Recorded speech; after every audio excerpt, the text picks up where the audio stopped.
দিনী বোনদেরকে বলে দিই, অনলাইনে যেহেতু যাবে, আল্লাহর ওয়াস্তে আমাদের ফোনে কোনো ফোন দিবেন না, আল্লাহর ওয়াস্তে আমাদের ফোনে আমাদের হোয়াটসঅ্যাপে কোনো মেসেজ পাঠাবেন না। আর এমন এমন মিষ্টি ভাষার মেসেজ দেখলে মনে হয় যে মানে সব অসহায় মেয়ের দায়িত্ব নেওয়ার জন্য আমরাই আছি।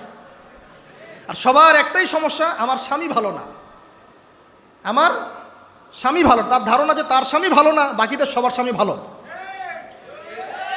নবী সাল্লাল্লাহু আলাইহি ওয়াসাল্লামের সামনে যখন কোনো মেয়ে এভাবে র্যান্ডমলি স্বামীর নামে অপবাদ দিত, মিথ্যাচার করত বা অভিযোগ আরোপ করত, আল্লাহ নবী সাল্লাল্লাহু আলাইহি ওয়াসাল্লাম রাগ হতেন।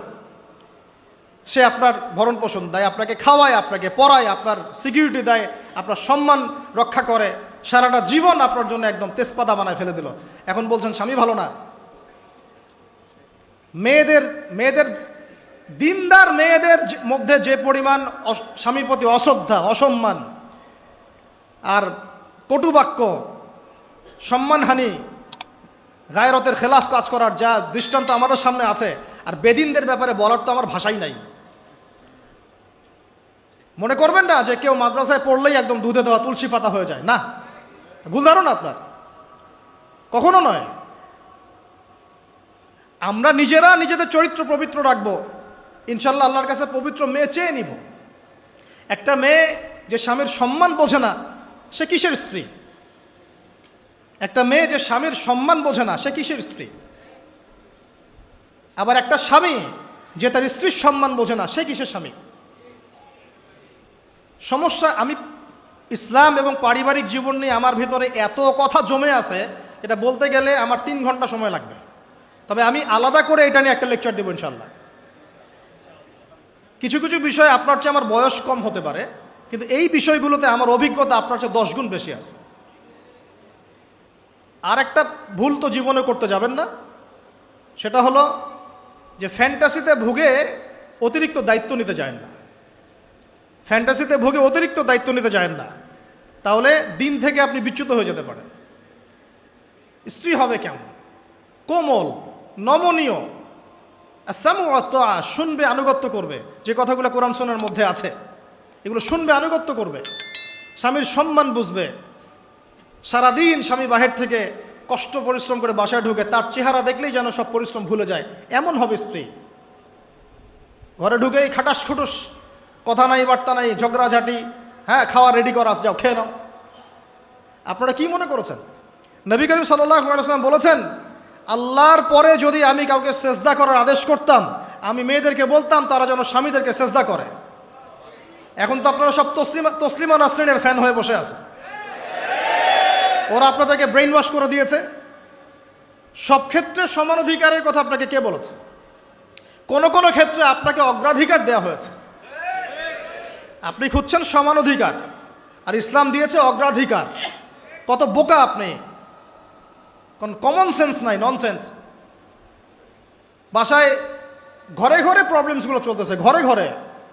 কেন এত বেসবর? কেন এত আনুগত্যহীনতা? কেন? কথা শুনতে হবে, মানতে হবে, বিশ্বাস করতে হবে। সম্পর্ক শুধু ভালোবাসার বলে টিকে থাকে না, সম্পর্ক টিকে থাকে একে অপরের বিশ্বাসের ফলে, একে অপরের শ্রদ্ধাবোধের উপরে, একে অপরের সম্মান বোধশক্তির উপরে, এগুলোর উপর সম্পর্ক টিকে থাকে। সৌন্দর্য, ভালোবাসা তো আজ আছে কাল নাই। বিশ্বাস, রেসপন্সিবিলিটি, সবর, ইতাআত, এগুলোর উপর সম্পর্ক টিকে থাকে। তখন ভালোবাসা এত লম্বা হয় যে দেখেন অনেক চাচা চাচিরা আছে এখনো, বৈবাহিক সম্পর্ক হয়েছে 40 বছর, এখন পর্যন্ত কোনোদিন ঝগড়া লাগে নাই। এমনকি ওই চাচিকে আপনি বলেন যে বাসার থেকে অন্য জায়গায় থাকতে, ও স্বামী মরে গেলেও ওই স্বামীর ভিটা ছাড়তে রাজি না, বলছে না আমি আমার এই স্বামীর ভিটা ছাড়তে রাজি নই। এই তো 40 বছর আগে জেনারেশনটাকে আপনি দেখেন, আর এখনকার মেয়েদের জেনারেশনটাকে আপনি দেখেন, কিসের সেকুলার ঘরের মেয়ে আর কিসের মাদ্রাসার মেয়ে, সবই একই অবস্থা। ইল্লা মাশাআল্লাহ, ইল্লা মাশাআল্লাহ। এখন এগুলোর ফলশ্রুতিতে যখন দেখা যাবে যে কনফ্লিক্ট তৈরি হচ্ছে, তখন আবার দেখা যাবে কি আইন কানুন, সমাজ, পরিবেশ সব মেয়েদের পক্ষে। দিন শেষে আপনি দোষী হয়ে যাবেন, দিন শেষে দোষটা আপনার ঘাড়ে এসে পড়বে। মানে সমস্যা ক্রিয়েট হতে হতে হতে হতে এমন একটা জায়গায় যাবে যে তখন আপনি রিয়্যাক্ট না করে থাকতে পারবেন না।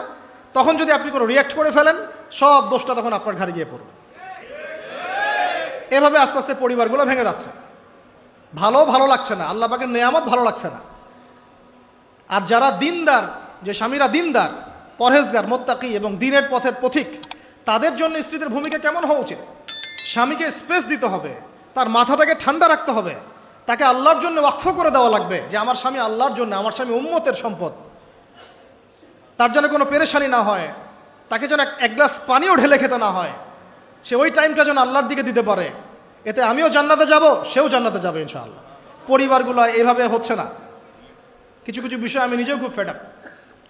আবার অনেক সময় আমরা যারা আছে, আমরা আবার স্ত্রীদের উপর অনেক বেশি কঠোর হয়ে যাই। এত বেশি কঠোরতা দিয়েও আসলে পরিবারকে শক্ত করা যাবে না। নরম হতে হবে, সবর করতে হবে, ধৈর্য ধরতে হবে। তবে সব কিছুর একটা সীমা আছে। ওই সীমা অতিক্রম করে গেলে তখন কি আর করার? তখন আসহাবুল কাহাফ হয়ে যেতে হবে। আসহাবুল কাহাফ, নিজের কবরের ফিকির নিজে করি, নিজের পথ নিজে বুঝি, কিছু করার নাই তো।